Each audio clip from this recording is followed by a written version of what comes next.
Welcome, everyone. We've got G2 Satthew and we got LG RawGreg here with us today. Let me turn this music down a little bit. We'll put something in the background so you guys have a little bit of some vibes set. But we're going to be yapping today. I know my regulars are going to be disappointed, but we don't have sound bites.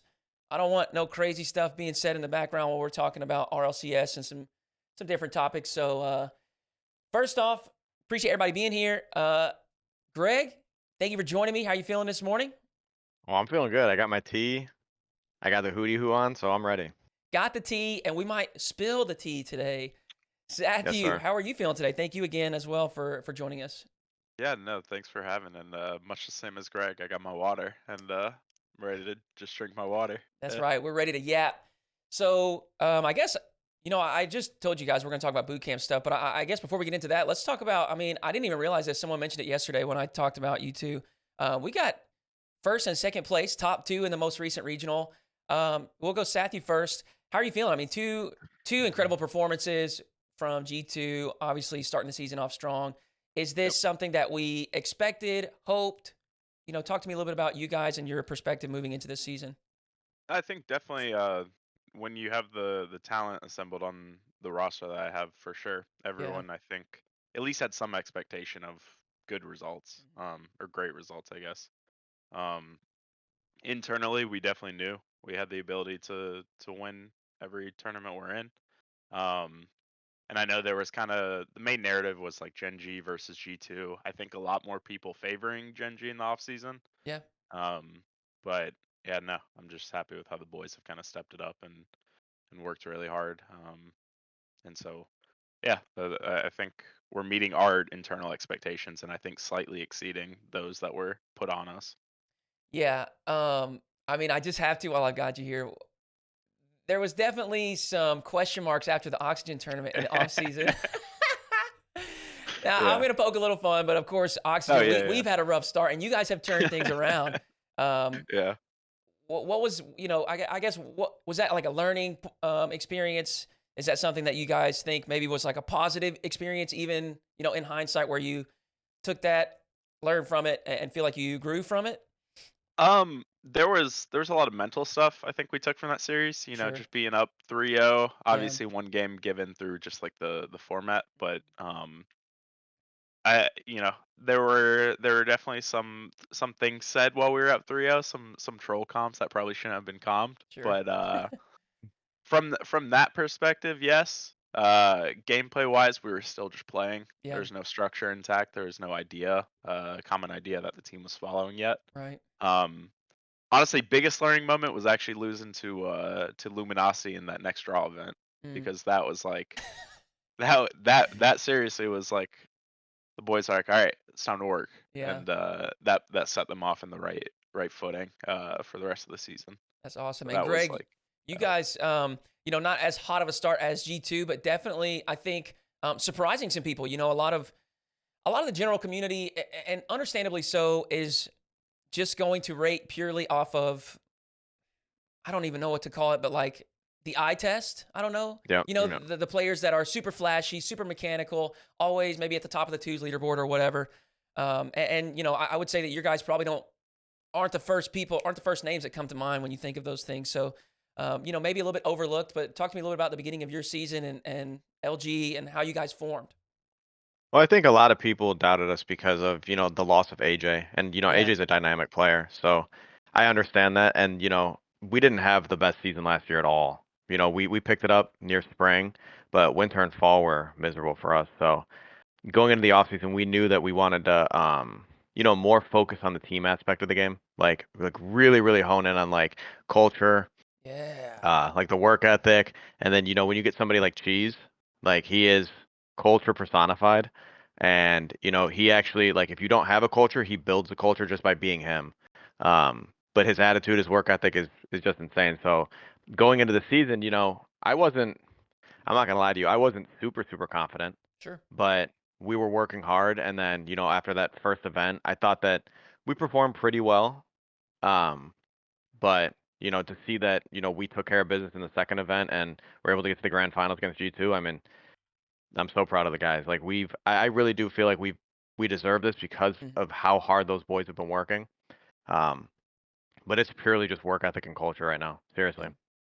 Yeah, and you said it. You got Cheese, and he brought that to the team. But I mean, you guys had that too. I mean, Reynolds is an extremely hard worker, a very mature individual, and Magic Bear.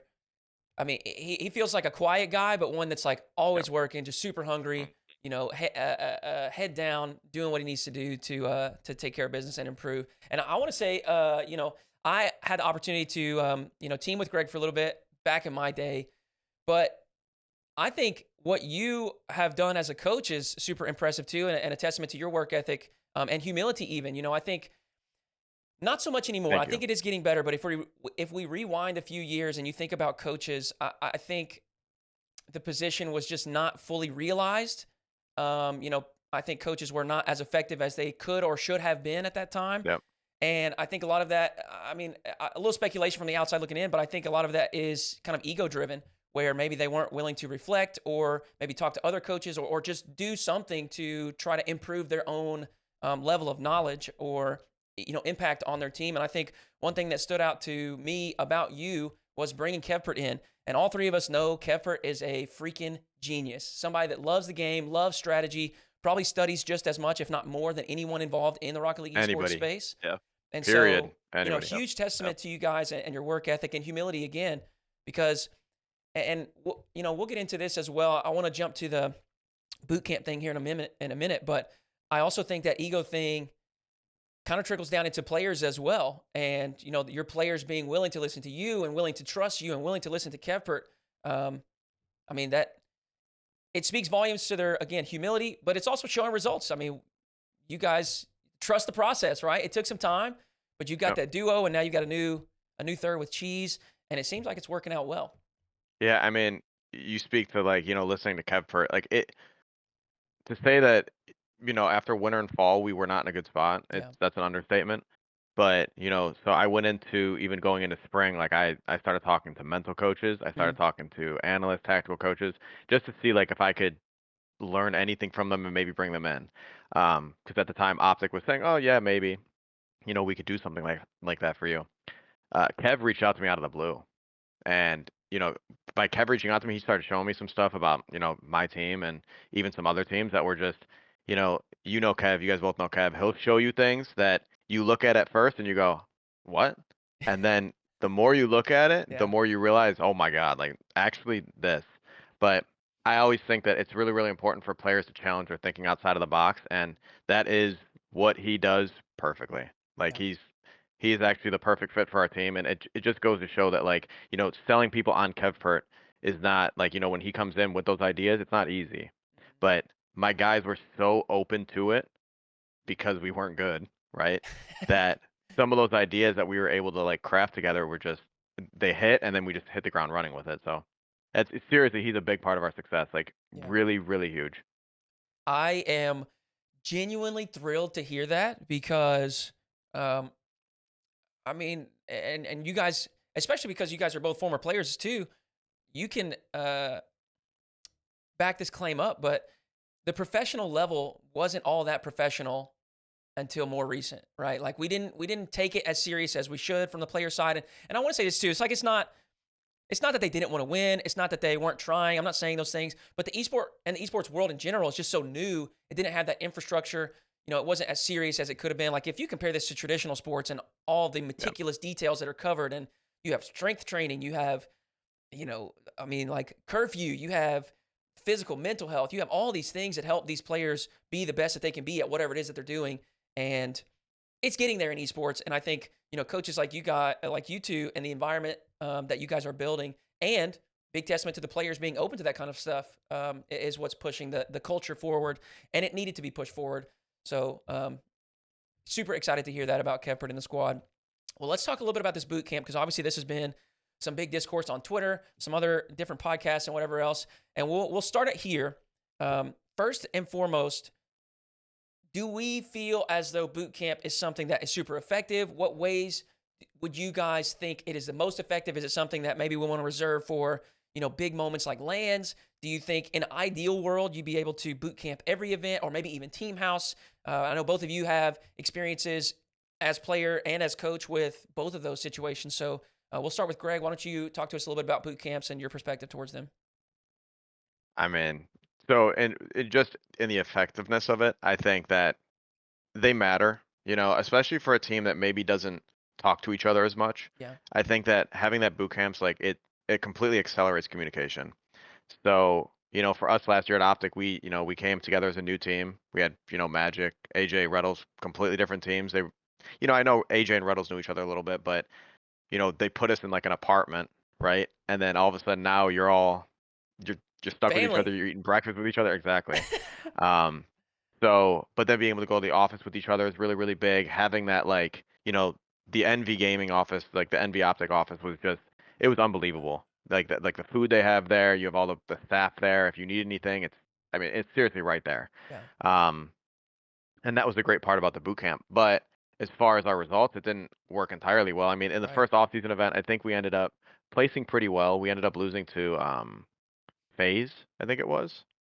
And I forget what tournament that was. You remember what that was, Satthew? Was That it? first off-season tournament last year? It wasn't like the qual for the regional, was it? Or No, like there the was one seeding right tournament? before it. Okay. I'm not sure. But we placed pretty good in there. And then like going into the qual, we placed pretty well in the top 16 qual. And I started seeing the effectiveness of it. But I will say that after a certain period of time, when you're there for that long, you see the other side of it too. That's right. So it becomes where, problems that you can have for a week because you're boot camping for a region or like a LAN, that's different. There's a focus on a LAN. When you're there for a regional and then that regional doesn't go your way, and then you have to be there for another regional and another regional, eh, you can start seeing the stuff in practice too, which then builds it builds that adverse character that you need. Yeah. But I think if you're gonna do it, you have to go all in on it. You can't just do it for one regional. Sure. I think for lands, it's important because it settles those nerves and it gets the people talking. Because if you start losing scrims, or you start losing tournaments in a close setting like with each other, you need to have that before you go into land. So important there as far as regionals go. I mean, I definitely see the benefits of it for a team that doesn't have that team building culture. But as far as like producing wins, I mean, that's a whole different story. Yeah. Because there's no real science based on Yeah. if you boot camp, you're going to increase your whole place by this much. It it kind of feels like the community saw a few teams do it and find success, Yep. and then immediately it was like, okay, boot camp equals better every time, and that's not the case. Agreed. And I think one thing that you mentioned that is important, especially in a team house environment, not, and boot camp, I'm sure it happens too, but in team house environment, it's going to, um, let's see, like exacerbate everything. So the positives Yep. feel great, but now the negatives feel worse as well because you can't Yep. get away. Like you're stuck there with these people. I mean, you can all think back to when you were a kid and you fought with your sibling. There's nowhere like you can't escape. You're there at the house with them and you can't leave. Whereas if you're all at your own homes, now we come back to Rocket League, you're all three players are at their own homes. They can get off Discord, go decompress, and they don't have to, be there with one another. So I think you're right. There are pros and cons to it. Satthew, do you have any thoughts towards the team boot camps or maybe like this discussion about why NA maybe doesn't do them as frequently? I mean, just echoing a similar, sentiment that Greg did, just regarding, you do have to be all in if you really want this to be fully effective for a season. Yeah. The one-off regional is purely for team building reasons, and like that's it. Yeah, yeah. Um, in regards to, why NA can't do them, Greg and I have talked about this hours upon hours with other coaches as well. Um, NA orgs just on average don't seem to have an East Coast or even central facility Yeah. a lot of the times. We're in a big country, we're in a big landmass. Um, and so it's you can't force players to go to a facility that's on the West Coast, which a lot of them have, and play from, disadvantaged ping. Right. I think a lot of how the French orgs are set up is they have their centralized boot camp location, Yeah. and they're just like, when you sign with them, they're like, hey, you're gonna come to this place for all these events, and like that's the standard. In NA, it's like, okay, we might have like a gaming cafe that we could rent out sometimes, maybe. And Right. even, if you do have the ability to rent that out, it costs a lot of money. It's an expensive trip for flights, hotels, and then renting the actual facility itself for, if you want a proper like warm up and everything and getting used to the setups, like a whole 4 or 5 days for a regional. So it gets expensive. And I see like there are options of like James Bott putting out his Yeah. boot camp facility now as a potential. But I mean, for like a consistent long term solution where you want to go to this place throughout the whole year, it's either really pricey or you just have to have your facility already in a good location. Yeah.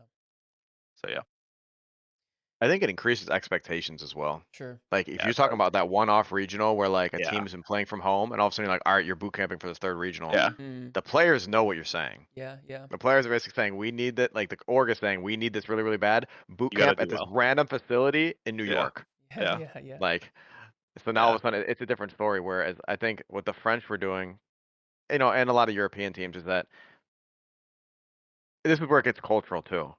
The orgs in EU were picking up players basically saying, "Come to us, boot camp here." Right? Right. It is a more centralized location. There are orgs in NA that have headquarters, right? Most of them in LA. You're not going to play on West Coast ping.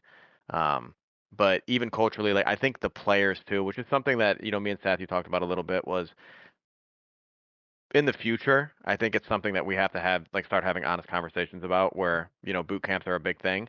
But they're again not trying to sound privileged at all, but there is a big difference between going to a LAN center, right, where it's like a gaming cafe and there's a dude running around who works there for minimum wage, compared to your org's facility, who you have all the staff there, they have the food there, they're like, we're gonna put you in housing.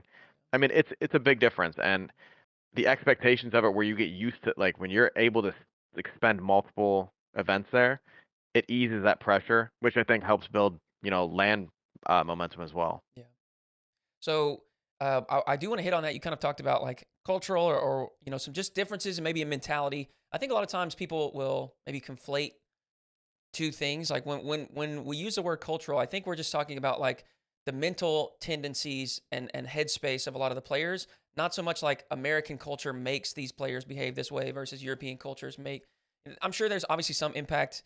Environment has impact on you, but um, basically, when people say that, I think at least when I hear it, what I hear is the majority or the general NA player kind of thinks about things this way or behaves this way or whatever. Versus, so that whenever I hear cultural, that's what I think. Like a lot of NA players may behave this way versus on average an EU player behaving this way. So I want to ask because I feel like again, this is just my interpretation of this boot camp discourse. I feel like it would have been more productive or maybe more accurate towards the discussion if it were less so about specifically boot camp and more so about like it seems as though many European players and teams will just do whatever it takes Yep. to grind and be the best that they can be. You see it in like play style, like Spanish kickoff, sweaty stuff in ranked, yep, bumps and demos, whereas NA players a lot of times are very vocal complaining about that kind of stuff. Um, yeah, there's a discussion that goes back and forth about like EU not giving any space. Players are instantly challenging, whatever else. Whereas, and so there's these different things. But I'm curious, what is your take on that? And do you agree that there is some, even if it's a small one, a fundamental difference between, on average, the way that North American players seem to look at the game and approach the game versus European players and teams and the way that they look at the game and approach the game? And then a follow-up question, sorry. But do you think that is part of why we see Europe seems to be growing at a little bit faster rate, and over the last couple seasons has had just a bit more success in general than North America? yeah. I think there's realness to the ranked tendencies and Sure. ranked mentality in Europe. I Yeah. think the average European player in ranked, keeps their head a little bit longer, looks to play with his teammate, um, and doesn't complain as much, does anything to win, will take, like you said, in ranked. I think this is very Yeah. true. Yeah. And I Yeah. think NA can learn from that, and I think a lot of NA players can learn from that, and they're all aware of it. Every pro is aware of like Yeah. when they're being Yep. whiny, and Some of them And say when it. Some of them are vocal about it. right, yeah, and so that could be improved upon. Mhm. When it comes to just like the general work ethic of players, I think that's just a case by case with Sure. anyone. In Agree. Europe, you're going to find Sure. lazy players that don't really care that much. Hmm. Um, I also do want to make the distinction. I think a lot of the those really positive tendencies you're talking about in European players is really like role modeled in the French community. Yeah. Like I Agreed. think they kind of probably feed off to like surrounding European countries and players. Because they just had role models like K-Dop. That dude's he's still Legend. like 22, He's still 2300 working in so hard, twos. dude. Yeah, and it's like that's what all the French kids look up to, and surrounding European kids again, they're like, this guy just wins by any means. Yeah. Um, and so I think rank tendencies, you're spot on. With Europeans definitely being ahead of Americans. And my guys were like very aware of that too when we were boot camping in Dusseldorf or Berlin for Worlds. Um, they were just like, yeah, the EU ranked experience is much better, and I think that's like a universal opinion Yeah. at this point. So yeah, Greg, anything to add? I mean, it's just I actually this is a conversation that like I actually have a new take. I actually think that we have to start blaming ourselves. Like where I'm saying that like even as coaches and even as like orgs that like if you have a player and you want to bring him into a professional environment and you want him to be a pro in NA, you actually have to hold him to a certain standard. Yeah. And I think that we don't do a good enough job of saying this is the standard and you need to behave like this because if you want to be a world champ, then this. I think, it's something that I've been a lot more aware of this year, especially, because I can't stand EU people talking anymore. It's actually like genuinely starting to make me mad. Um, but it's not something. There is a lot of NA teams that work extremely hard. Yeah. They grind harder than a lot of EU teams, but they sit there and you still hear that same hate from them over and over again. It's not about boot camps. Right. Okay, Yeah. despite what people say, it's like the boot camp is the target for how come NA sucks Yeah. That's because right. EU's boot camping. Look at them, and it has nothing to do with that. It's just we sucked at the last two international events badly. Okay, even though we're not gonna talk about Gamers 8. Okay, but we're still at this point where I do just want to highlight that there are a lot of hardworking people in NA. Yeah. Seriously, and we are starting to flip the turn the pages a little bit because there are a lot of teams that took chances this offseason that you're seeing all these new players coming to RLCS. It's because the old guard wasn't, you know, Yeah. doing as well as we thought it was going to do, but you're going to start seeing a lot more new players come in and hopefully those players are being raised the right way, Right. Yeah. and being fostered and coached the right way. Because in EU it starts early, but Yeah. it's got to start early here too. Because Yeah. another thing we're not talking about is an infrastructure of growth in the bubble scene too, where these players aren't just getting on a team, balling out in one regional, and it's like, oh, look at that team, it's really really good. It's like you need to learn how to play the game. You can't just be in twos, have a really really lucky event, get top 16, and think, oh, I'm here now. That's not how it works. Like you're gonna continue to be inconsistent until you learn a play style. And I think EU has a better infrastructure for learning that type of stuff compared to NA right now. Yeah.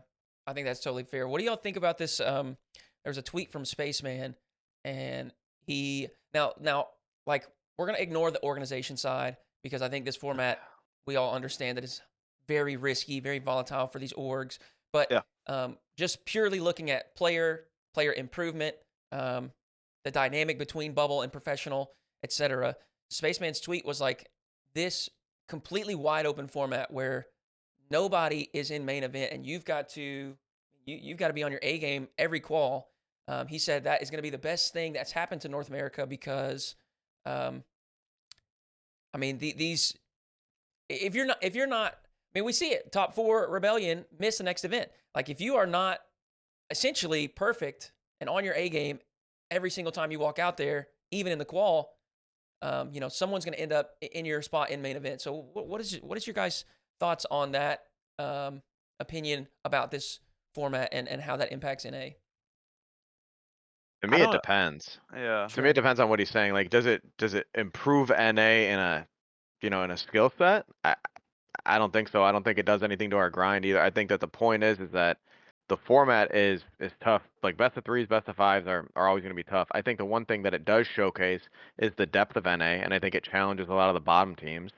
I don't know if I agree with that sentiment, but I think at least from the like grind perspective, it keeps, like you said, yeah, it keeps bigger teams on their toes. Yeah. And I think that's good because I think there was a lot of coasting time last year when the teams that already auto-qualified for the regional got to spend that week and basically just do whatever the hell they wanted because Right.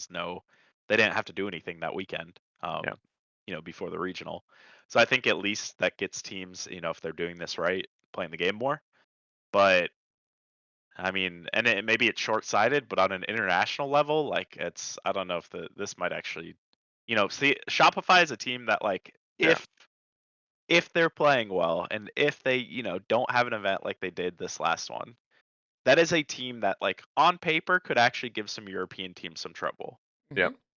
And to have them replaced, and like I mean this with no disrespect, but like to have them replaced with like say a TSM or like a G Buffo, those teams right now in their current states aren't going to do a lot in the regionals Sure. to the point where they're going to make the major and then challenge French teams. Mhm.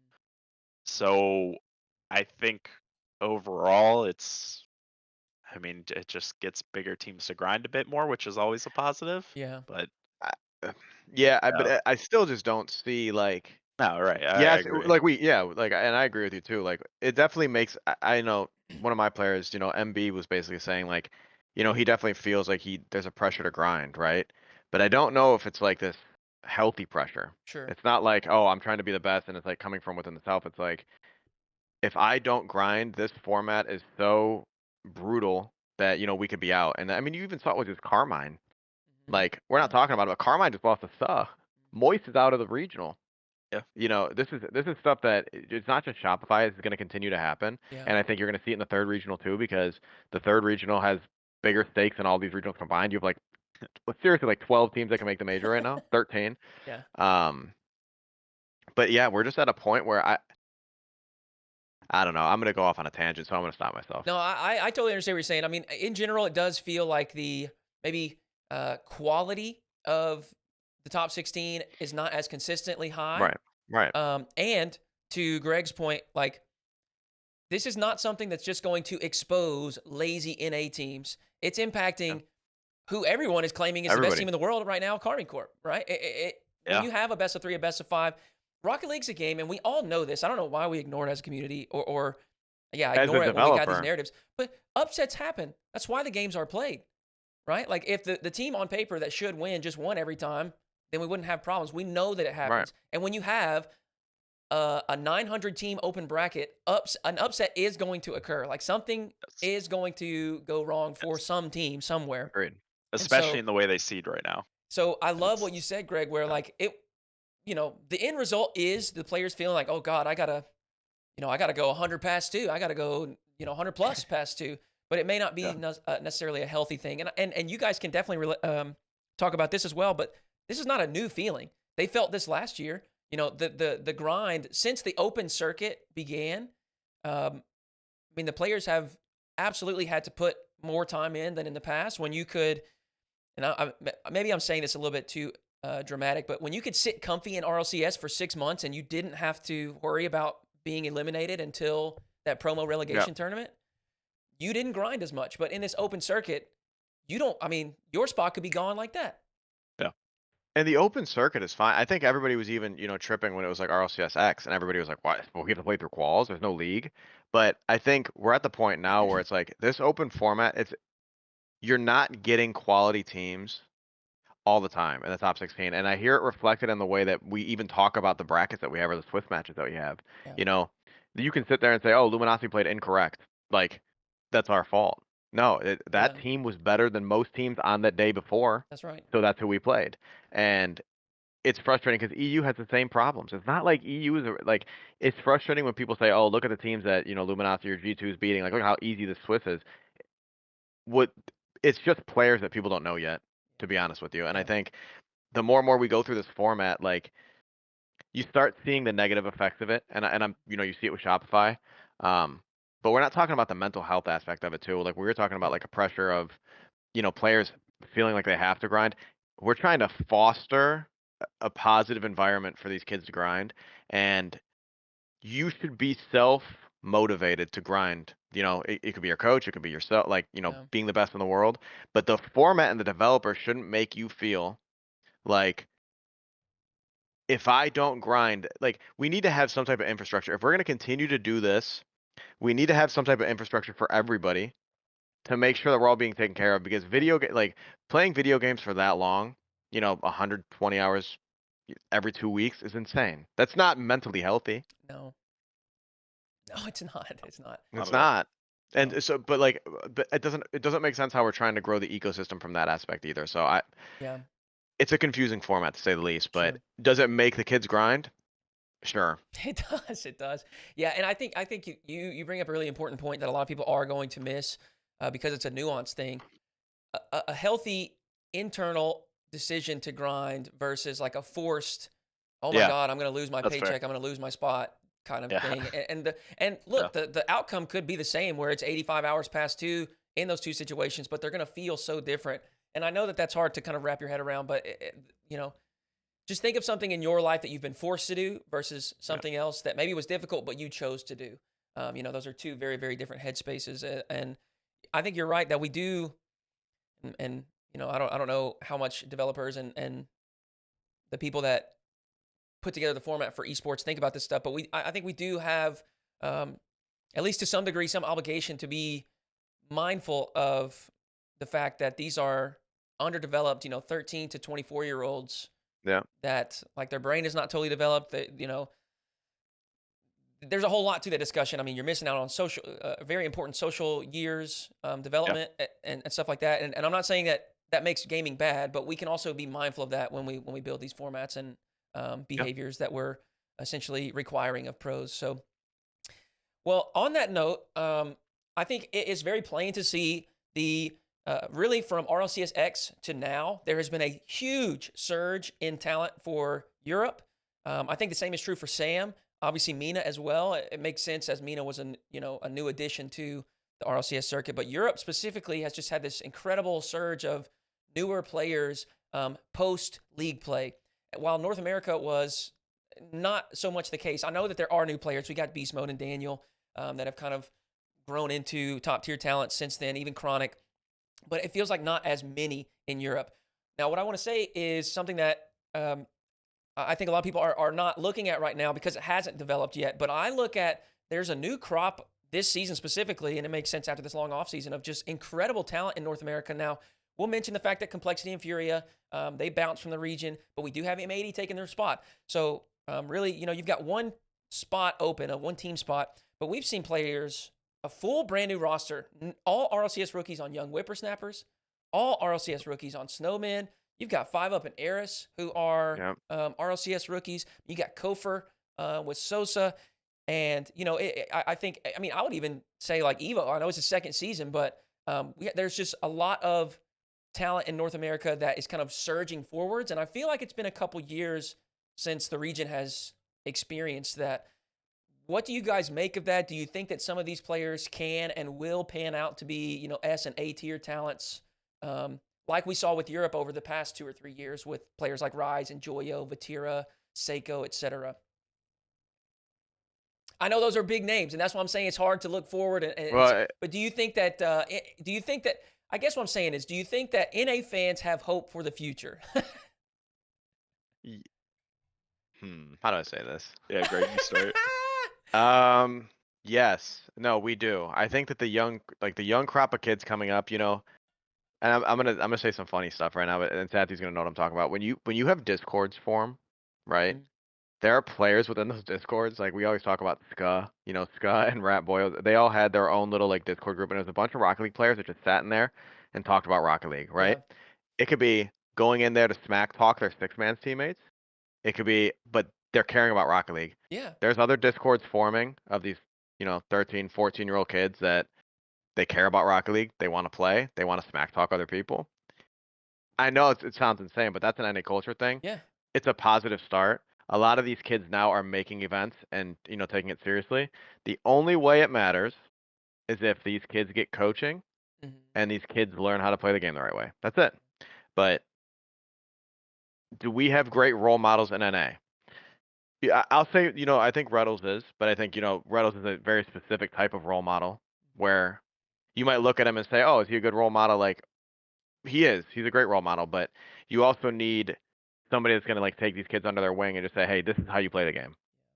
And if those kids get that, yeah, absolutely. I think, Frosty, Scribbles, Kofer, Eris, there's a lot of new talent coming up. 5UP, who's made 2 top 8s in his first 2 regionals. That's insane. So, yeah, I mean, I think we have hope. It's just, it needs to, again, if, like you said, the coaching discussion has changed now. A Sure. lot of the coaches in NA are a lot more suited. Achieves is a coach. That is a coach. It's not like he's a former player that, I know he's an analyst, but he's trying to coach them. He's trying to like foster that culture, and I think that's a really, really important step. Yeah. Yeah. I mean, also in agreement with Greg here. I'd say obviously don't hold them to the same expectations as that crop of EU talent that came up. Yeah. And those are just insane names That, that you that's just dropped I mean, on us. that's once in a lifetime, honestly. Like a crop of talent like that to come up. That was just like their golden generation, honestly. So Yeah. I'd say subdue the expectations a little bit, but yeah, it's ideally when these guys are forming their own discords and sitting in their own discords, I hope a good influence sneaks in there Right. and builds the proper culture for those discords. Because SCA wasn't it, even though we had great No. talents come out of it. We Sure. had great talents come out of it, but SCA didn't have the culture for it. Or really Man, any, and that was like the big one too for, like that crop of talent. They were all in SCA. But you see it though. Like you see like how it affected Yeah. NA, No, to be you honest with you. see, I mean, you saw some of those guys burn out. You saw some of those guys get stuck in a place for a while, Yep. despite having all the talent they, in the world to compete with anyone. Some of them resurging even recently. It's Yeah, true. yeah, it's ideally, we proper culture is built in those discords, but It's it's tough. hard to It's tough because artificially do that. it is. And it's tough to sit there and say like, because you're talking to 14 and 15-year-olds and you're Right. saying you don't think about things the right way. Tell it to a 14 or 15-year-old, see what happens. Especially one that's like one of the best at what they're doing in the world. Right. Yep. And they're Yep. 2200 and twos, and they just beat Garrett G and Justin in a twos lobby, and now you're telling them you're not thinking the right way, and they're like, "What are you talking about? 1700 RawGreg?"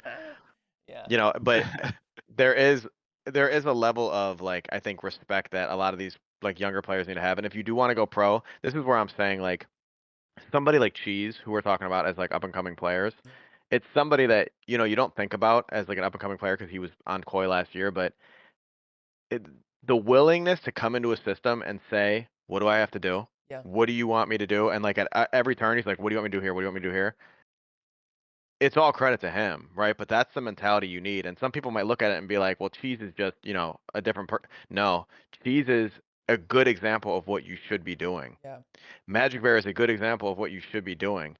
Beast Mode and Daniel and Atomic are good examples of what you should be doing, and pros should look up to them and say, like, you could goof around in ranked, fine, right? You should take ranked seriously too. But when you're with your team, you take it 100% seriously, and it's a job.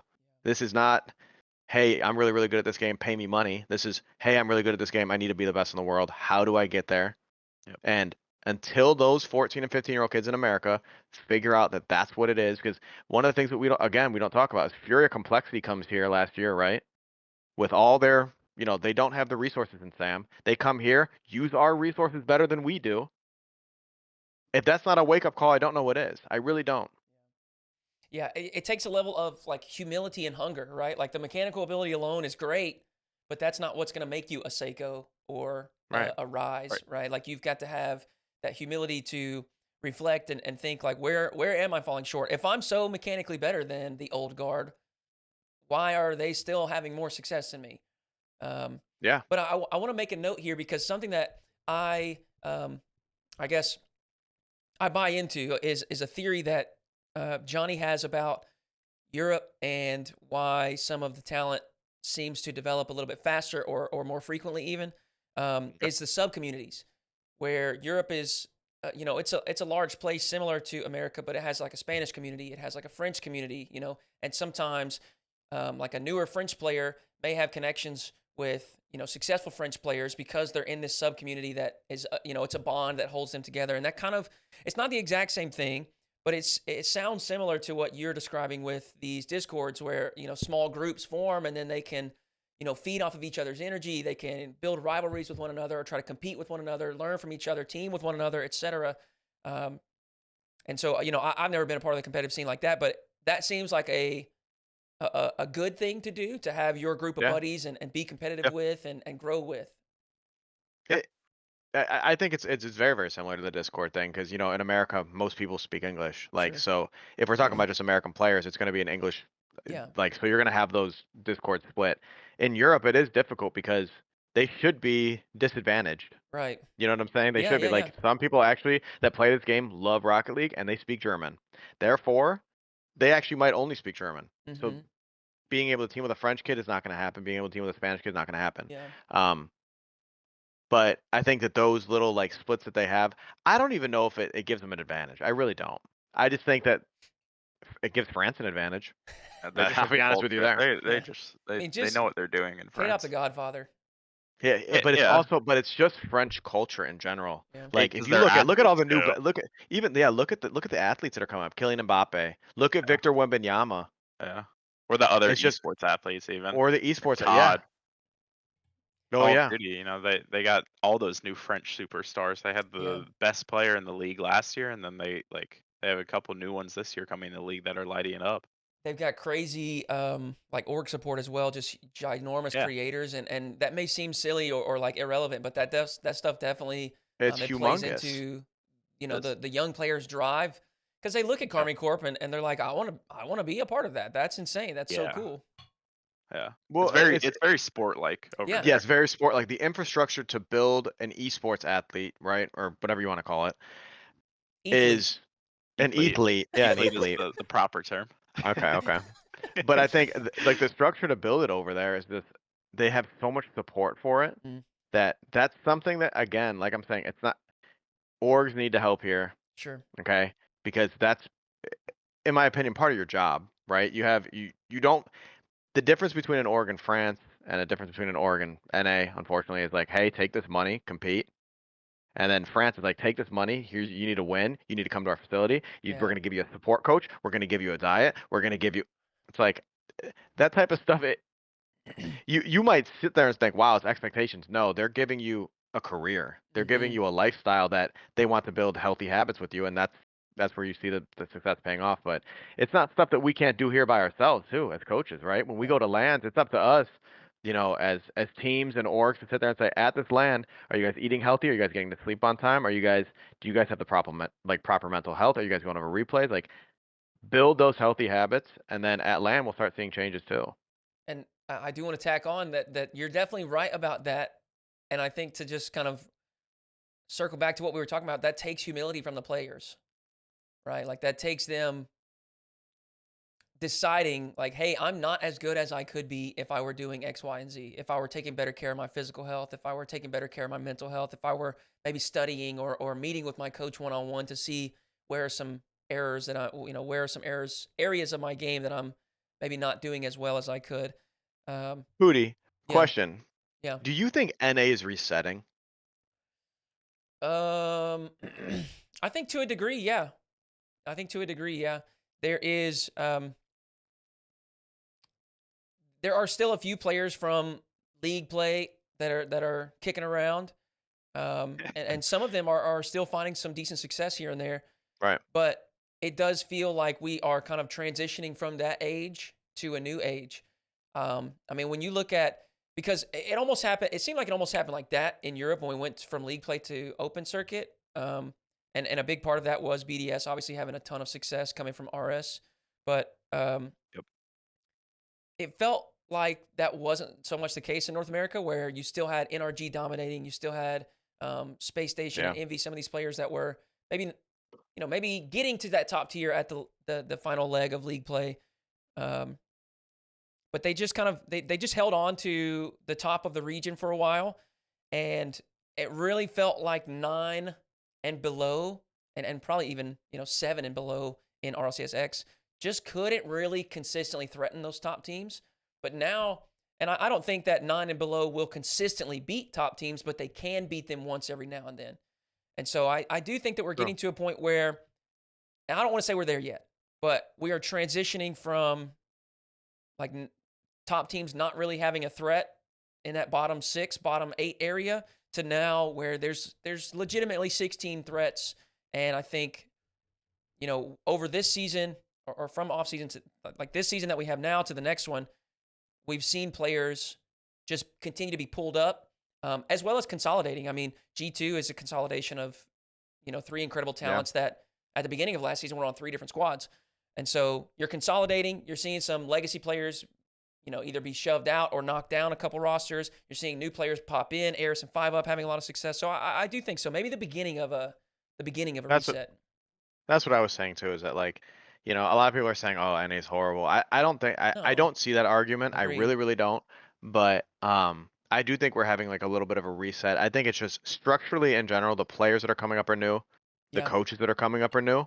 I think the orgs that are coming in are a little bit new. But you are having a little bit of a reset in North America. And I think that in Europe, they had their reset already. Yeah. I think that RLCS X was a shock to a lot of people in Europe that weren't BDS, to be honest with you. I think the NA, we all felt like we were ahead for a long time. We didn't really have any reason to say that we were. But if you looked at the gameplay back then, you knew it was like, okay, look at EU play, look at NA play. But then you watch BDS and you're like, but they're playing against, lesser competition. Maybe it was wrong, but eventually they reset so hard. You bring in people like Itachi, you bring in people like Seiko. They have that new influx of talent come in, and all of a sudden it resurges their whole region. And now you can see it. And I'm just for the record, EU right now is better than North America. It is, okay, but it's not to say that we aren't ready to strike. That's all I'll say. Yeah.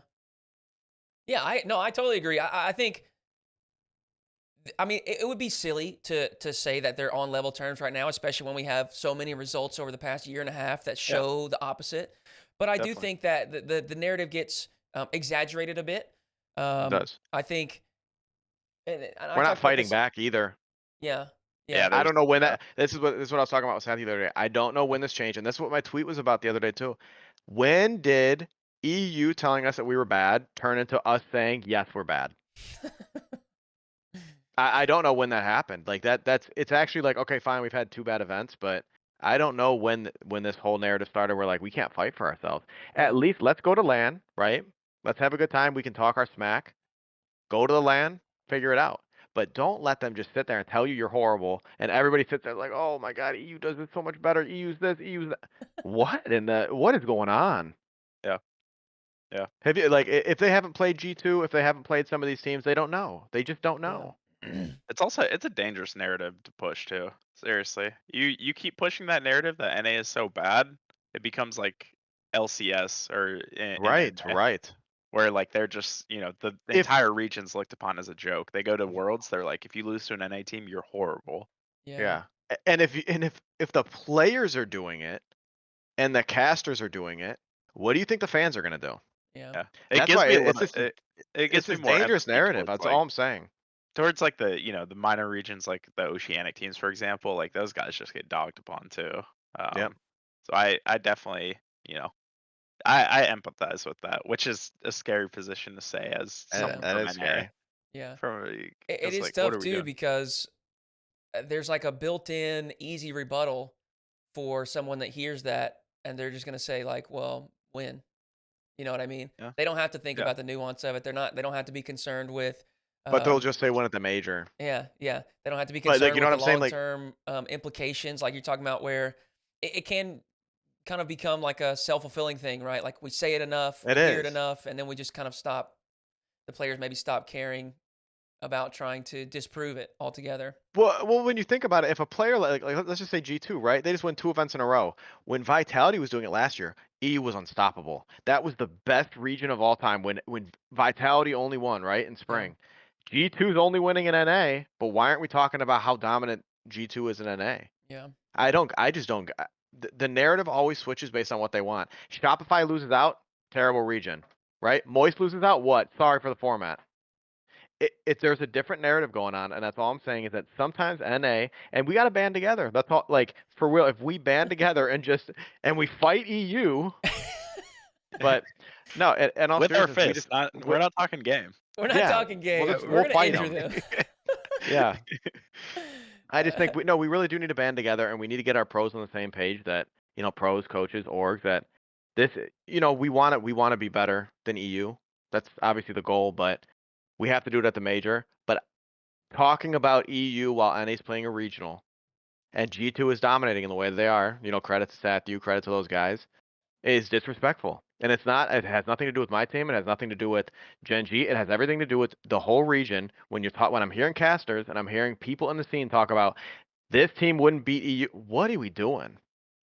Like, you can credit them, and obviously that's part of the esport, but you got to give teams credit where they're due right now, and you have to beat the teams in front of you, and you have to beat G2 right now. Can you do it? No. So then let's give credit to G2. So when I see Johnny Boy's list talking about there's 5 teams ahead of G2, how do you even figure?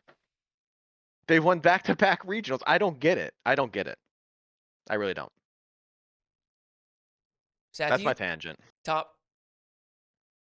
Any thoughts on the list? Top 5? I mean, again, similar to what Greg said. I also don't get, I know Johnny loves Mina. I know he loves Falcons. I don't know how you can come to that conclusion. Our G2 roster, after a very poor season last season, still came out and smacked Rule 1 at Worlds. Yeah. Obviously they had a very different third. They had a very different third. They got TRK, so Yep. But we had a very different roster too. Yep. So the Space Station beat Rule 1, if I'm not mistaken, too, right? Space Station, yeah, I believe they beat Rule 1. I think it was like a 4-1, if I remember correctly. I can't remember right now. But and it's everyone's allowed to have their opinion.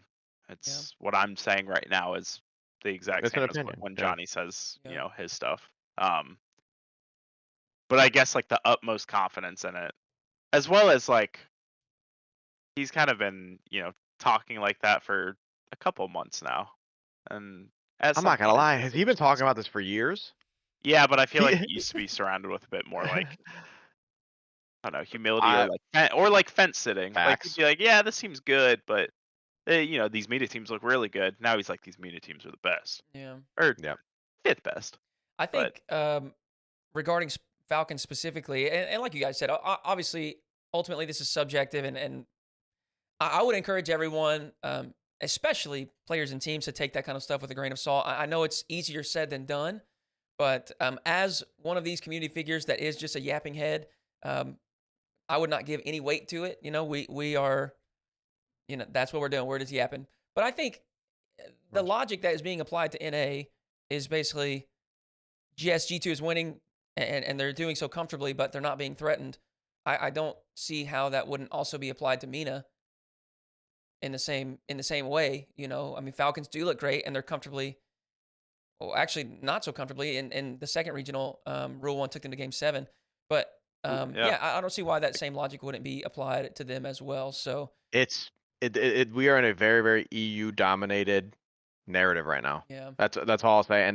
And the other thing is that when you look at Mina, they play a little bit similar to EU stylistically right now. When you look at NA right now, we are bad because we don't play like EU. It doesn't look like EU. It doesn't so then everybody looks at NA and they're like, why aren't they challenging the ball? Why aren't they? There's a different mentality and there's a different way that we're playing the game over here, which again, we'll see. We'll see at the major. See at the major. Well, let's talk about that for a minute. NA, we've got G2 has clinched their spot with 2 wins. We have 4 spots in the region now, not 5 for Copenhagen. And it is a wide open race after that. We've got, I think LG and OG are those 3 and 4? Who is it? Or Genji. Sorry. It's Genji and LG. Dig. I'm sorry. That's 3 and 4 at the moment, points wise. It's G2, Genji, LG, Dig. Yeah. I think. And I mean, really, everyone from LG down is down to 10, which is Rebellion. Could make it. Satthew, from a comfortable position of not having to stress. Yeah, You Mr. don't necessarily have Busman. to make a prediction, but who are these teams that you're looking at right now that you think have like realistic chances at threatening for that major man. one It's spot? just the 4th spot because I think Gen G and LG, not to jinx anything, are like Sure, locked. sure. I think they're locks. Okay. Especially with like the scenarios how they work out. I think they're in very, very good spots. Yeah. That 4th spot though, man. I don't know, because not to like also leak anything that's like not been said, but like a bunch of teams are boot camping for this last regional as well. Mm, So like we're gonna see a whole different dynamic. yeah. I actually don't even know if I, as an org, would even favor boot camp at this point, Yeah. I know. because it is like, again, like we were talking, it's this one-off boot camp. It is your org telling you, hey, you already had Hey. expectations. Yep. Now you have to go win, and if you don't, we also just put a lot of money down for you to boot camp. Yeah. So good luck. Yeah, here's Um, $10,000. Also, look at the rankings table, and you're going to boot camp. Yeah. yeah, you need to be So number we've 4 got now. just Yeah. for everyone in case you can't see it in front of you, you've got G2 Stride at 32 points. They're locked. Gen G Mobile, Mobile One Racing, 21 points. LG at 18 points. And then from there, you've got a pretty big gap to Dignitas at 15, M80 12, OG 12, Pirates 12, SSG 12, NRG has 11, and Rebellion has 10. And I think any of those teams can end up top 8 for sure. And I think probably 6 or 7 of them can go top 4. And then from there, it really just depends on how, that top 8 single elim shakes out. We could see, I don't think it's crazy to say, OG, if they took you guys down, Greg, they're in the finals. They could end up with a grand finals appearance. Dig could end up with a grand finals appearance. If M80 can get their Swiss performance into the bracket, they could end up with a top 2. That lower bracket of that last qual Yeah. is but number 1 was the craziest thing I've ever seen, and number 2, that helped so much. Like whatever team emerged out of that lower bracket. Yeah. And I know it sounds like you could have said the same thing about the upper bracket. Like let's just say Poab beats G2. Like yeah, of course they're gonna have a good chance. But I'm serious. Like those 4 teams that were in that bottom bracket, whoever would have gone to the grand finals out of that, Yeah. put themselves in a good spot. Yeah. It was just like that. I think that's a very, very defining moment of this format so far. Yeah. It was. And it's like those teams were all kind of in that same space in the race as well, right? Like you had G2 and Gen G with a couple of consistent performance, or I guess in the prior event with the top 2. So they had a little wiggle room, I guess. And then obviously G2 goes back to the finals, so they're good and they clinched. And Gen G goes top 4 again, so they've got a little breathing room as well. But like you said, you had Luminosity on that side, you had OG on that side, you had I think Pirates on that side. I'm not sure, but M80 and M80. Okay, so yeah, and yeah, NRG. that's those teams that are all right there in that race. Yeah. So like you said, that was a big moment there for Luminosity to make it through that and get into that top 2. We knew. We know. That's a testament, because every team knew. Yeah. All 4 of That's those right. teams knew. But that's a testament to Yeah. just LG's ability to come out on top. And in a matchup I think they loved against NRG, and a matchup I think they didn't love in OG, and they still come Correct. out on top. So Correct. Correct.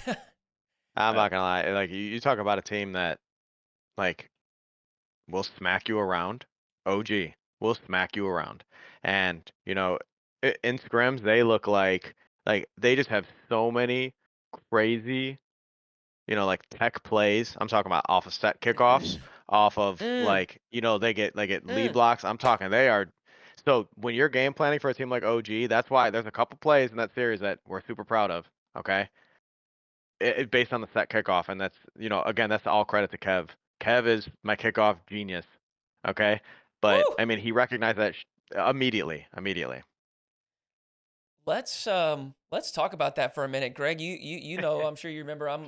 I know. I obsessed. give you credit. Hootie. Every single time I talk about kickoffs, I said, dude, I'm telling you, Hootie got this into my head. Look dude, here. that kickoff. This is back in 2019, 2020. I had spreadsheets with percentages of where kickoffs went for each player on my team from each position. I'm obsessed with it. I feel like the thing is, it just comes from that sports world.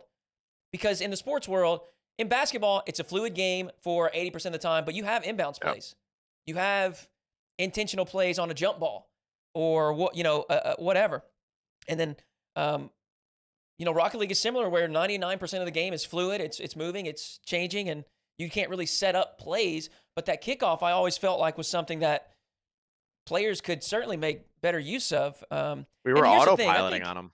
I think a lot of people hear that and they're like, they just go straight to fake kickoff or like a kickoff where you have to try to score. And that's not what it is. Like you could just try to minimize. For example, Vitality does all kinds of work to get themselves back into the series against Gentlemates, top 4 in Europe. And then there's 10 seconds left and they have the lead. And you have a fairly standard kickoff with Alpha going to get the corner boost and turning up the field fairly aggressively. And I can't. Right. Honestly, can't wrap my head around it. Like in the sports world, if a basketball team is up with 5 seconds left, are they going to throw some crazy play out there to score more, or are they going to minimize the potential downside? Right. Yeah. And so that Gentlemates kickoff wasn't anything. It's what everyone seemed. It's what everyone does. And I think that's the thing that I'm getting at is like when you talk about that set piece, it doesn't have to be some crazy trickery to try to get a goal like that. No. It can just be something where your full team is on the same page and you're trying to minimize the downside. Something consistent. Yeah. There's so many different kickoffs. It's like, everybody always talks about, let's just talk about, one diagonal and 2 back, right? Yeah. Everybody always says, okay, losing back left. What if you just lost it opposite? What if you used your flip in a different way and you want to pop it high? It doesn't have to be the Spanish. It doesn't have to be a fake kickoff. It's just there are things that mess up a team that have counters to especially the default kickoff where everybody's trying to lose it back with the back of their car. There are so many ways you counter that kickoff, and there are so many ways that will throw a team off where they're naturally just going back to that back boost and they're sitting there thinking, oh, no danger right now. Yeah. I love that. I see it happening more and more, and it felt like one of those things that was an inevitability. Like it would eventually work its way into, being standard or being regular for professional teams. I guess realistically, it's no different than mechanics. It just takes time for it to kind of like display its value to professionals, and once everybody sees its value through someone using it, then they will be open to implementing it themselves. But I'm loving this era where, like, did y'all see, I put out like 3 or 4 different tweets because KC, they were running crazy kickoffs. They had that. Hold on. Yeah. That kickoff that KC was doing Which one? was in my scrim lobbies for the next 5 days. I love that. Which one? Dude. The doubles, Yeah, the double pinch, the pierce or whatever we call it, and the double fake where they just backed off. Yeah. Dude, in scrims, the amount of times we get the V formation, we were trying it, every other team was trying it. Dude, there'd be times you'd have 2 people in the middle just going for it. I'm like, dude, this has got to stop. Bro, it's fun though. The double diagonal where they both half flip to the boost, and then BDS just hit them the ball. But that just goes to show, like, all you need to do is just do something different, and then the team is just going to be like, well, I don't know how to respond to this. Now that won't always be the case. Especially in a pressure situation. That won't as teams develop and learn, that won't always be the case, but they were rewarded for their willingness to try something different. And a Toad just hit the ball from his own corner. He picked up the boost, hit the ball, a lofty clear, and an uncharacteristic miss. Still should have been saved. It should have been saved, 100%. But the reason it wasn't is because they did something different. Drawley comes up to the midfield, picks up that boost, and if you give him that shot or that save 1,000 times, he's going to make it 999 times. Yeah, but he sees his teammate got chased out and demoed by the guy. So there is, and it's game 7. There's more pressure to it. I want to say this too. And you don't expect that at all. Yeah. So you're sitting there thinking, like, did they just do some crazy stuff? Where are they? And then you jump and you're done. It's just something new, something that they haven't maybe thought about. And in that split moment when you're doing your standard movement, whether it's go pick up boost, cheat up, whatever, which is what Drawley did. He cheated up. The kickoff didn't go his way. So I go pick up that midfield boost. That's the next thing that I do, and it's just almost like autopilot, I guess. But I'm gonna say this: me and Clavin and Lemon Puppy are playing quals for fun. Yeah. And soon as we saw those kickoffs, we start using them. of course. Like that's what I'm saying. It's like I don't even especially think quals. Huh? Qual teams aren't gonna know what the hell is like No, coming they're up definitely against them not. when you pull that out. They're definitely not.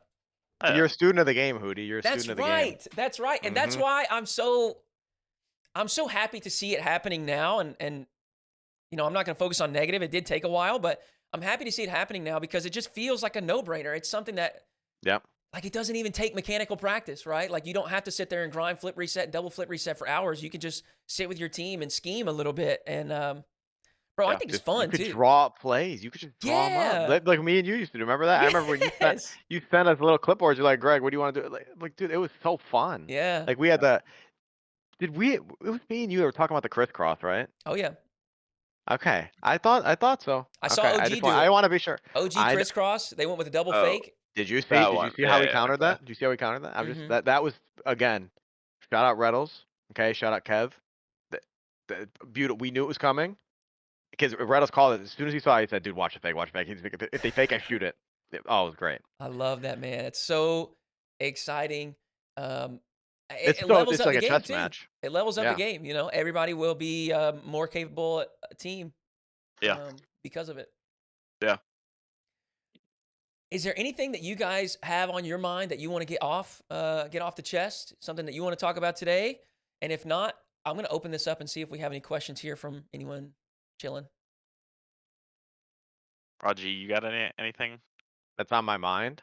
Yeah. I mean, there's obviously a You want lot, me to say something going crazy? on there. You Say want me to say something something crazy? crazy. Say something France, crazy. NA, EU. Okay. Just being honest. Okay. And that's something that needs to be said, but it is what it is. So France has a little edge on NA, but you think NA over the French like speaking yeah. community, NA, EU. Okay. That's Seth, you my got final stance, and that's not gonna come back and bite us, but because we're just gonna see all the French teams at the major anyway. yeah. Yeah, it Yeah. will be. Most likely. I mean, anything could happen, but here, I Yeah. mean, the thing is, like, The because of these bracket. crazy quals, you got Yeah. first round matchup between KC and Gentlemates. That's insane. It's You That's just absurd. insane. you need some of those French teams if they just meet each other in quarters, which Yeah.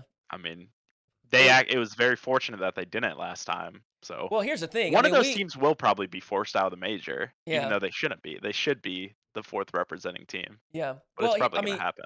we talked about this. I talked about it on my stream and I focused on it with Mina and Sam because there's only 2 spots, and there are, I think, 2 teams in those regions that everybody's looking at to make it. And so I was saying that it's very possible that a Complexity Fury run into each other on the same side.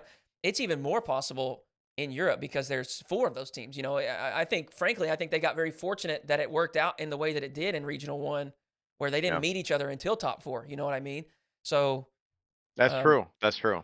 this next regional is definitely going to be it's definitely going to be exciting to watch in Europe. Okay, well, does anyone here that is chilling at the stream, do y'all have any questions for Satthew or Greg? It can be about any of the topics that we've discussed. It can be something random. I saw one earlier. I'll give you guys while we're fielding these. Okay. Some people ask, "What did y'all have for breakfast?" A breakfast bar, and some tea right now. There you go. Okay, keep it light. Spaceman, question. We got 4 Greg specifically. Why can't we beat G2? Spaceman, why do you think we can't beat G2? I mean, no, to be honest with you, no, G2 is a really, really good team. I mean, to be honest, we beat G2. We're the only American team that has beat G2. So first of all, I want to give you that space.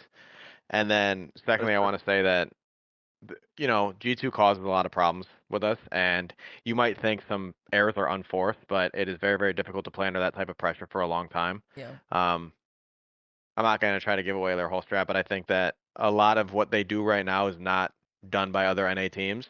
And because they have the mechanical prowess they do, they put you in pressure situations that you actually have never, ever seen before in Rocket League because there's 3 players on that team Yeah. that at any moment can do something that you are not ready for. And it's not an EU NA thing. I'm just saying those 3 players, the way they attack corners, the way they attack your sidewall, it is tough.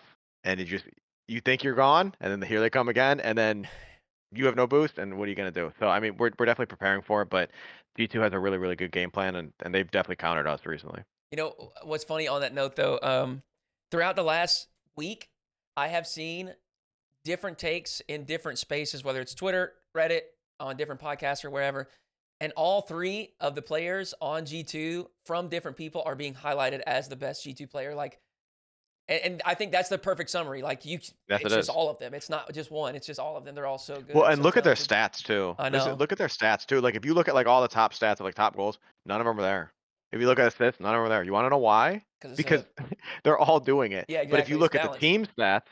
team stats, and this is another thing we could talk about too. I'm telling you, there's some reasons that some teams are struggling in NA and some even EU teams. The meta has shifted significantly Yeah. from one player to team-based play. And so other people see that Mhm. team-based play and they want to shift it into that, but they don't know how to do it yet. Yeah. So right now, G2 is a good example, right? Obviously they have insane talent, but the team baseballs they're playing, it is completely selfless. I think some of what plagued V1 last year with the same core Yeah. roster is that they didn't know who went where. Mhm. And Daniel and Beast Mode, you could tell they were uncomfortable playing with each other last year. This year, does it look like they're uncomfortable playing with each other? Not at all. Yeah. All right. This is kind of crazy, but I am actually about to pee in my pants, so I'm gonna run to the bathroom. But while I go, Yeah, yeah. I'm gonna throw a question at Satthew here, and I'll be You trust us? absolutely. I'll be right back. So Okay. this question says, and like I said for Satthew here, why does LG give G2 more problems than any other team in NA? I'll be right back.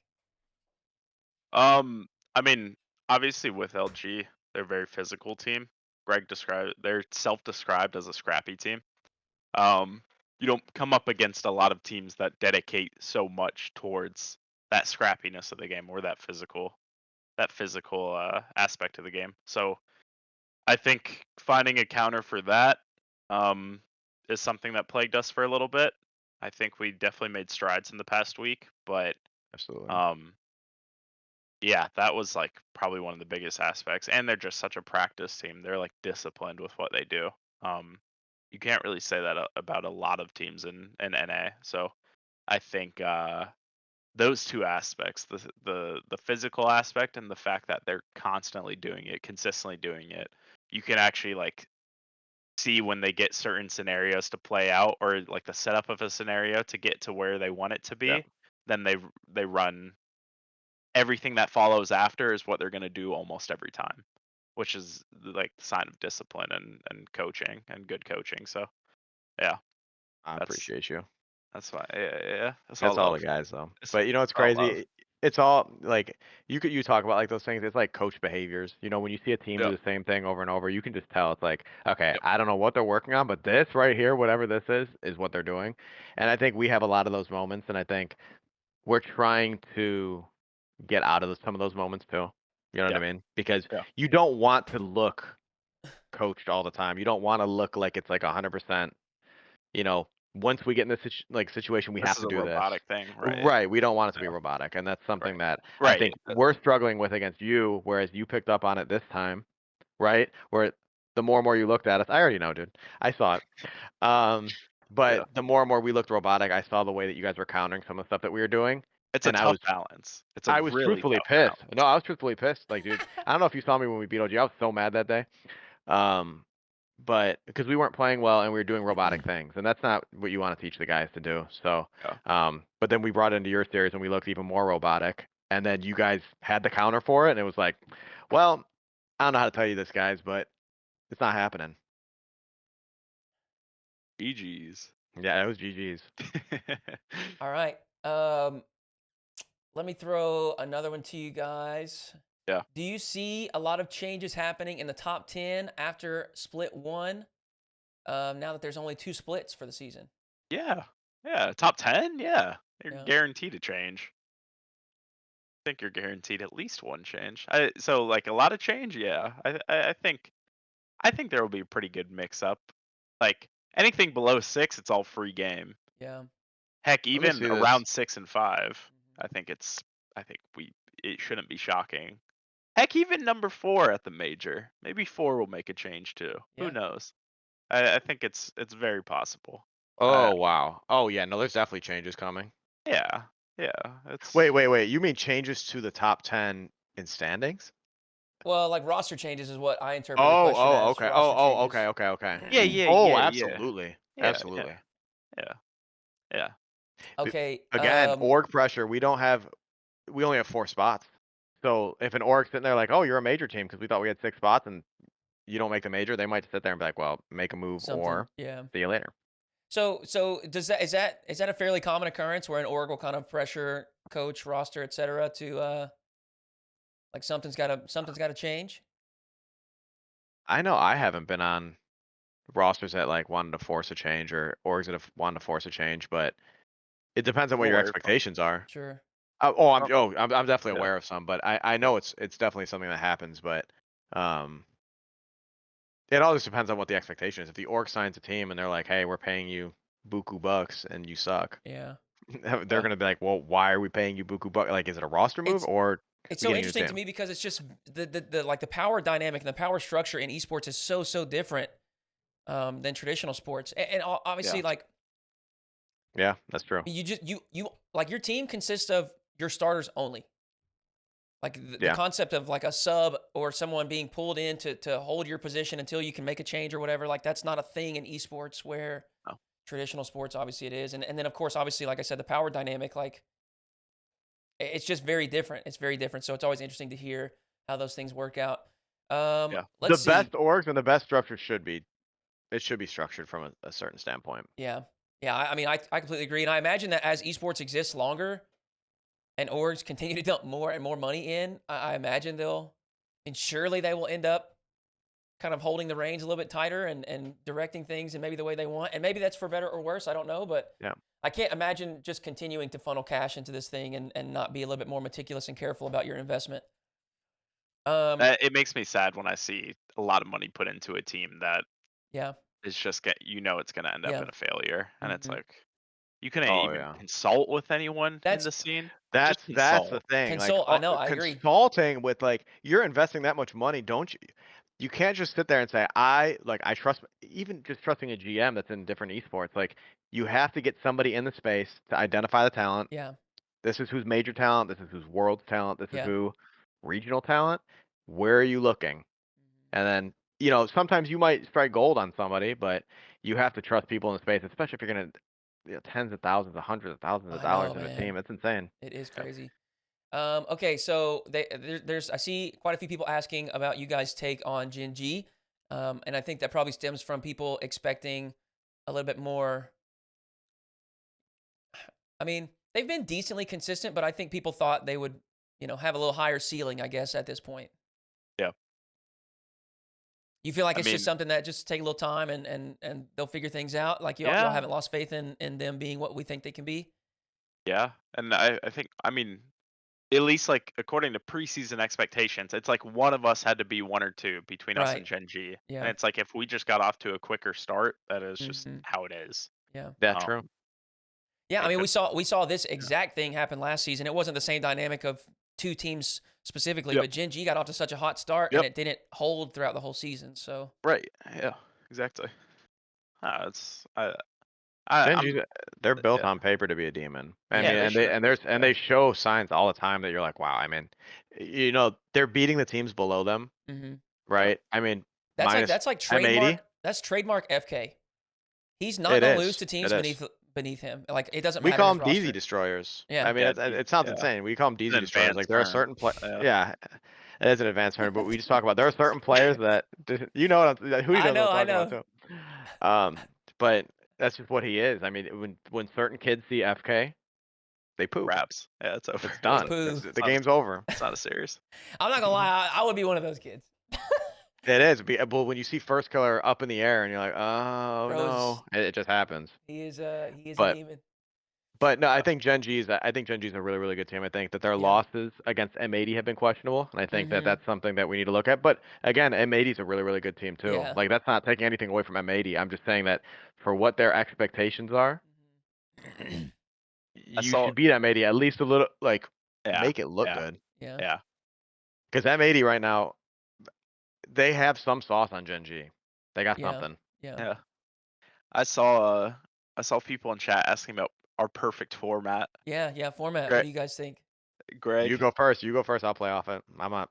I Let- mean, we talked about. I personally, primarily because of the viewer perspective and actually what it felt like to play in as a player, miss league play, not the way we did it. Sure. Right. Double round robin had to be a necessity, Yeah. There's too but few I matches, loved it. wasn't it? It was too few. It was too few. Yeah. That wasn't really a good indication of like the Right. best teams. Mm-hmm. Um, I think there was a world where it's like you could have had your like Saturday matches and then your Wednesday matches like a midweek. Yeah. Or have a Saturday and a Sunday, Yeah, I was gonna say you can have whatever. NA weekend, an EU weekend like we do now. Yeah, Flop them. something like that. Yeah. I thought league play was cool. From a I thought content we- So did I. perspective, it would certainly be superior because like Oh, it was you can look sick. forward at the matchups that are coming. You can build Yeah. stories and narratives. You could probably make little segments for like y'all remember that RLCS overtime? Do y'all remember that? Yeah, I remember yeah, that. I love that. yeah. Yeah. But you can't do that right now. I I used mean, to you watch just all don't the know how time. the tournament's going to unfold. So, Well, Yeah. it helps coaching too. It Yeah, helps the does. orgs. It helps. That, yeah. You actually get to test your merit against things. 'Cause it's like in this format, and this is one of the things we don't talk about enough. It's like you actually can't game plan for teams Yeah. most of the time Yeah. until you get to Saturday, Yeah. right? Yep. So Saturday and Sunday you start being able to game plan for teams, but in this format you just play a team, and let's just say you go 1-0. This is what happened to us in Qual 1. We go 3-0. We're like, all right, cool. We're gonna play another 1-0 team, but they're gonna be lower seeded. Nope, never mind. It's G2 because they're 3-2. So you can't game plan for that. It's just you Right. have to play your best system on that day or your best way you play, and you have to like basically force your play style on somebody else. Yeah. Whereas in league play, you see a lot more nuanced play, Yeah. I think, because of the way that you can prepare throughout a week. Yeah. Yeah, and there's like direct evidence to back up what you're saying because how many times over the past 3 years of open qual interviews that we've heard from players or coach where we're like we don't focus on other teams, we just game plan for ourselves because you can't. and you have to. Can't do that. Yeah. You don't know who you're going to play. So Greg, what are your thoughts? You're a league play guy. You like our open circuit. What are you thinking? It's tough for me because I see the benefits of league play from an Yeah. org perspective, and it's me being selfish in my position too. Obviously, league play is good for the pros, right? I don't like what it does to the bubble because I remember being in there and I remember sitting there thinking, it's not possible. Yeah. Like Yeah. we're stuck fair. here forever. Yeah. But I think that there is a way to do league play where you have a relegation promotion thing Yes. where, and it cycles. So like, let's just say you're constantly at the bottom, you just bring new teams in, right? And you have like segments of a season, right? Where you talk about, Satthew's talking about double round robin. Okay, fine. But there needs to be some type of, I don't have it on the top of my head. I'm just Sure, saying that like, sure. let's say you have a 24 team league, Yeah. right? Maybe teams 20 through 24 get cycled out. Then 16 through 20 have to fight, or 16 through 19 have to fight, and then, Like I don't know. There's ways to do it. a guaranteed relegation as opposed to A our old guaranteed system. relegation, and then Yeah. also a promo relegation. So you yeah, have that okay. like thing where teams Yeah. are coming in, Yeah. but if you're within 16 to 19, you still have a chance to prove your spot. Sure. The problem with league play when you make it a lot of teams like that though is that you get Some stinkers. stagnation, and you get stagnation, and Yeah. then at that point, if orgs start owning these spots, Sure. the orgs will say, "Well, hey, guess what? Thanks, cool. You're number 12. Bring in squishy muffins. Yeah. Bring in." And then you start building teams where you're like, "What is this team? Like, what's going on?" And that's no offense to squishy. I'm just saying that like you're gonna take the biggest Yeah, content creators. absolutely. But Yeah. that's why you also I don't believe in like you ever franchising. Yeah, you that. don't I franchise. think No, you no, keep no. it completely open, similar to Right. like how European soccer works. Yeah, Yeah. yeah. There But are- I think that we could do a lot of different things. It could be. Here's the thing. Does it have to be completely league play based? No, but can it be an open Yeah. into a league standing yeah, thing? yeah. Why can't we do that? There's this weird thing going on where like we're not valuing what the ecosystem that Rocket League has already built is. Yeah. And I think that there's a way to make it. You have to grow the ecosystem around you first. And if Epic wants to make money, it's a whole different scenario. But the ecosystem has to grow around you first. This is not Fortnite. This is not a single player game, right? This is a team based game. You have 3 players, a sub, a coach. I have a coach under me. This is we have a 6-man team. This is not like get rid of the orgs. I don't know. Yeah. So there's a question here in the chat. What is franchising? If you think about the NFL, where you have the Steelers are in the league every single season, doesn't matter who's on their team, they own that spot. That would be franchising. The organization or the team name or whatever, they own a spot in the league and they can fully wipe their team. They can do whatever because they have a spot in that league. Versus Rocket League, where the roster, the players that make up that roster are what own the spot. And actually, in this structure, there is no spot. So I will say I do recognize the benefits of league play. And I think if you're going to go back to a system of league play, you've got to build it in a way that resolves some of the issues. And some of the issues that came about were what you mentioned, like stagnation, not enough movement. It was too closed off. It kind of felt gatekeepy because it took so long to get your way up there. And I also think you've got to have some sort of tier 2 support. And I'm not saying it needs to be some massive financial incentive, but something to exist inside that structure. I mean, you look at traditional sports, there's a reason they have farm leagues and farm teams to develop talent and get them experience, etc. And so I think a league play would be fine. But I will say my personal opinion as somebody that is on the outside looking in, I'm not invested as far as my individual, my livelihood doesn't depend on it. I like the open circuit because it has completely broken down any and all barrier of entry. And we have seen an incredible influx of talent move in that, like, if we were still in league play, that could have taken like 3 to 5 years for them to work their way up there rather than, I mean, Queso and Moist, et cetera, the Joyo Rise Vatira team, dude, they just blew straight to the top, and that wouldn't have been possible. That just wouldn't have happened. So I do love this open circuit system. I think not only the structure that it is, but also the quantity of games, I think, has accelerated the improvement rate of teams because you're playing so much more frequently now. I mean, you think about that old league play, 10 teams total. Over a 6-month period, you play 9 regular season best of 5s. Bro, you'll play that in a weekend. Like they are getting so many more repetitions. And I do recognize too that it is stressful, and I think you've got to find a balance. I think what we have now is too far in the other direction. Like there's a pendulum swing. We're too far open. That's right. It's too extreme. There's no security blanket whatsoever for orgs or players. There's no way. Here's what I keep saying, and it's like a small nuance. But there's no reward for consistency, but there is a severe punish for any inconsistency. So like if you like G2, 2 back-to-back victories, that's consistency, right? What is your reward, Satthew? Open quals. Open quals, that's right. It's just, you start in the same place that I will when I sign up. There is no reward for your consistency, but as soon as there is a slip, as soon as you show a sign of inconsistency, you will immediately be punished, a la Moist, Rebellion, Resolve. So I think it's just swung too far in the other direction. And, you've got to, it's a delicate balance because you have orgs that are invested. You have to keep players satisfied. You've got to keep the entertainment value because ultimately this is a spectacle, and without entertainment and without viewership, none of it exists. So, I don't envy them trying to structure something that works for everybody, but I will say that I think this right here is worse than what we had previously. But look at the distribution of it too, though. You know what I mean? It's like G2 just won a regional and they got 21K, but then like the teams at the bottom are getting a pretty good amount of money, right? But then there's this weird little like, first of all, good stuff. Hey, congrats. But second of all, like when you're talking about like if you win a regional, it should be rewarding because you should be able to go to the major, right? Yeah, that's a big part of this game. That's the reason why we're all in it. But what if you finish 9th? What if you finish 10th? It's like you actually don't really get anything from it, and all you got to do was play Swiss for a chance to go to the major again, where there's only 4 spots. So they reward heavily the teams that finish top 4 right now, right? Not top 8, because if you look at 8, if you place top 8, you get 6 points. If you place 9 through 12, that means losing Swiss, you get 5. Yeah, I saw. That makes no sense. Yeah. Okay, but top 4 gets heavily rewarded. But then even the bottom, kind of in a weird way, like you're getting $300. I don't understand how, but like you were getting $300. Yeah. So it's this weird distribution right now where I understand what they're doing. Distribute the prize pool, but figure the seating out.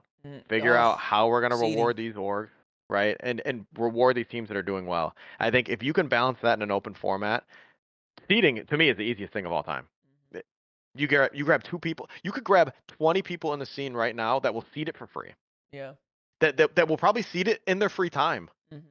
So, but I know you should pay them. You should pay everybody. Sure. Okay. But I'm just saying that there are people willing to do this and willing to help you seed it. And I don't know how we've got to this point. I know.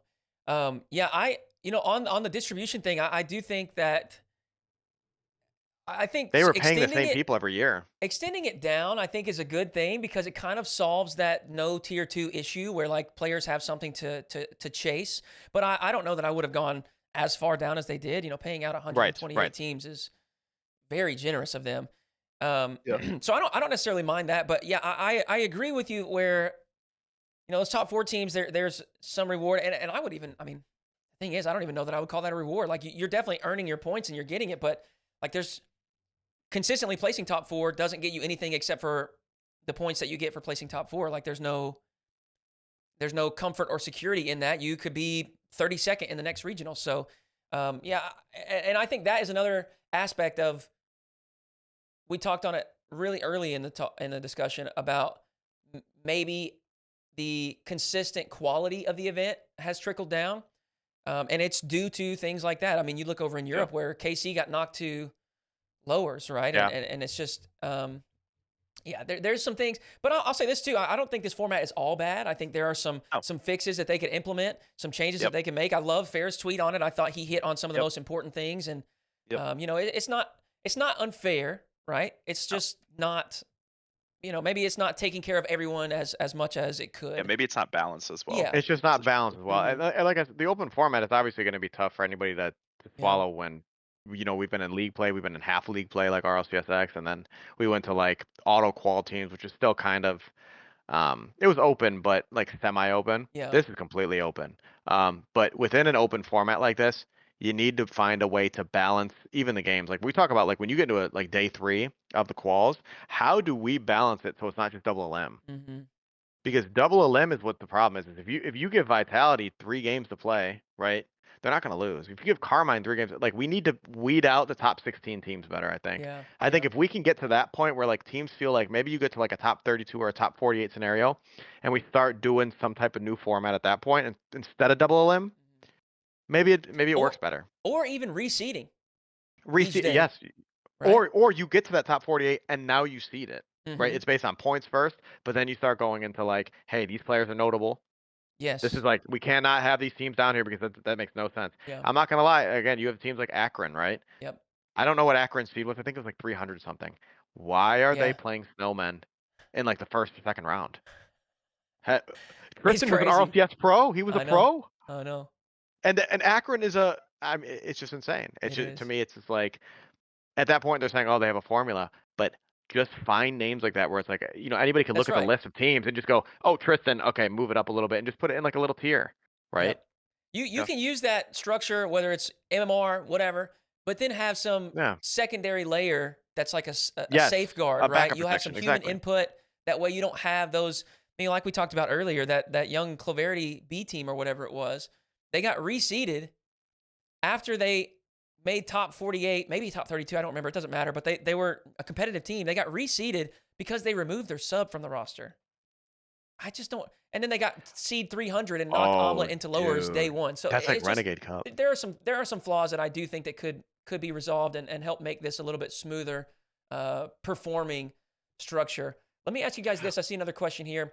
When are we going to see fitness, nutrition, and sleep schedule attention enter the Rocket League Pro scene to help optimize performance?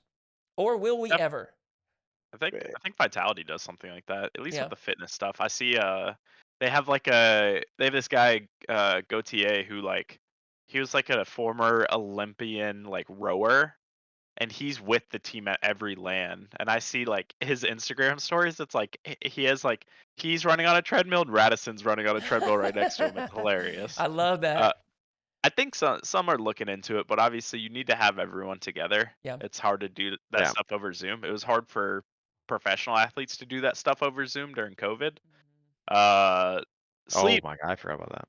Sleep is already something I try to monitor as best my ability. My boys laugh at me when I tell them to get good sleep, and I get serious about it. But they actually the more I say it, eventually they just do it. But it's.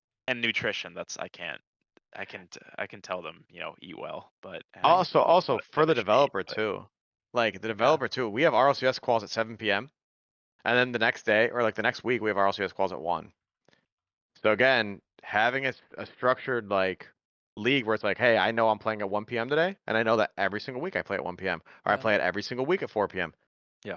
It gives them a sleep schedule to look forward to. I think that it's hard to like Satthew said. I mean, I think he hit the nail on the head. It's just it's hard to do it over Zoom. Yeah. But when you get into LAN situations, the teams are very, very aware. Go to sleep at a certain time. Yeah. Don't mess around. Like the good teams that are actually preparing are all on each other. Like you're gonna have, of course, you're gonna have the goons that run around and Yeah. just think that LAN is fun, right? That's But right. Yeah. it's getting more serious by the time we go there. That's Yep. right. That's what I was about to say. Is it seems very similar, at least conceptually, to this kickoff discussion we had earlier, where like it just took a little bit of time to kind of show Yeah. its value, display its value, and once it does, players and teams are willing to implement those things themselves. Okay.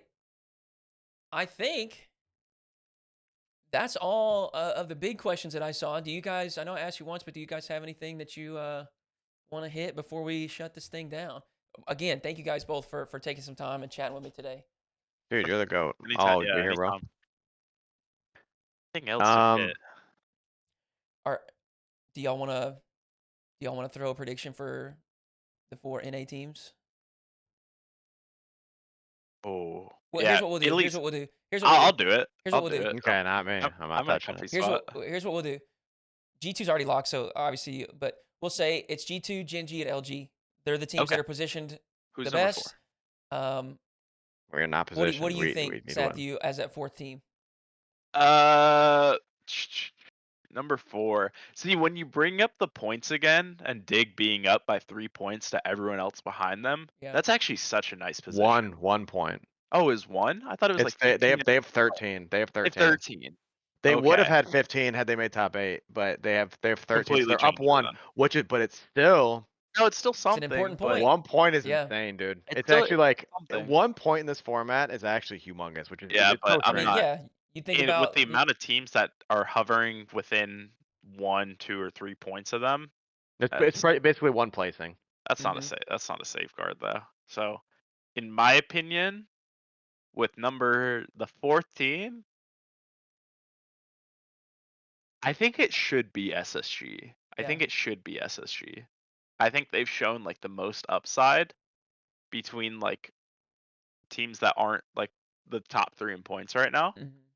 And I think there's some parts about them being unlucky with Gen G, like getting Gen G both times, but the second time was agreed. completely their fault. Like they again went to 5 with Akron, and Yeah. you can't have game differential like that if you don't want to play someone decent. Which is crazy, But right there. Like, just your series win alone is not enough. You've got to you got to need go to 3-0, you need to 3-1 if you really destroy. want to. Yeah. And I'm not heck, gonna even lie. if you destroy, you might play a team Yeah. that's really good, just not Mhm. playing well on the day. If Shopify gets a top 4, let's put it like this. If Shopify gets a top 4 and it's Gen G, G2, LG, they make it. That's a crazy Are thing you to saying think as the about. other? If Shopify goes top 4 and those other 3 teams are top 4, with Yeah, them, and we're yeah, I top 4 gotcha. with I mean that's a Shopify into a major, which And is that's very again possible. Like that that's absolutely could very work out. possible. Yeah. But at the same time, like Dignitas, if everybody finishes top 8 and nobody Dignitas, no, actually Dignitas in a tough spot. Dignitas Yeah. they have the ball. It's Even wide though that 1 open, point is man. there, it's wide open. But I think SSG M82 though, I dude. know. I I don't know. know. It's gonna be I don't fun. know. Last regional, like we're in a Not very fun. blessed. Naked. We're in a very blessed position. Yeah. We're gonna definitely. I mean, we're obviously gonna still go for the win. Of That's course. like, but Please. we'll be watching. We'll be watching. It's gonna be fun. It is going to be fun. This regional is actually one of the craziest regionals I've ever seen. Like as far Yeah. as like what could happen, Mhm. and I think that you're going to see teams, and I think you're going to see some very very intense Rocket League. Like seriously. The Yeah. thing with And this some one is boot too, camping like teams. we've had scenarios where this many teams are like eligible, but I don't think that we've had like this tight. Like Rebellion, Dig, OG, Space Station, even Poab, any of those teams could beat any A of the other. quarterfinal match is like a major qualifier. Yeah. It's insane. It's one best of 7. It's like okay, here we go. If M80 plays out OG, right? If M80 Yep. goes crazy in the Swiss again, Yep. and OG goes, maybe 2-3, M80 OG who gets to go like to the major basically, which again, So hype. insane. So crazy. Yeah. Man, it is going to be a super fun weekend. All right, so Satthew, He's backing Space Station. I'm going to say that I back them as well. I have been saying that I think Space Station's in that 3-4 spot. Yeah. And they've like you said, they worked themselves into a position where they got really tough matchups in that quarterfinal round. So yeah. But ultimately, you know, they gotta perform a little bit better if they want to make it there. So we'll see how it goes. Man, thank you guys again. I really do appreciate it. It was such a good talk. I think everybody here enjoyed it. Thank you for sharing your insight and perspective towards things.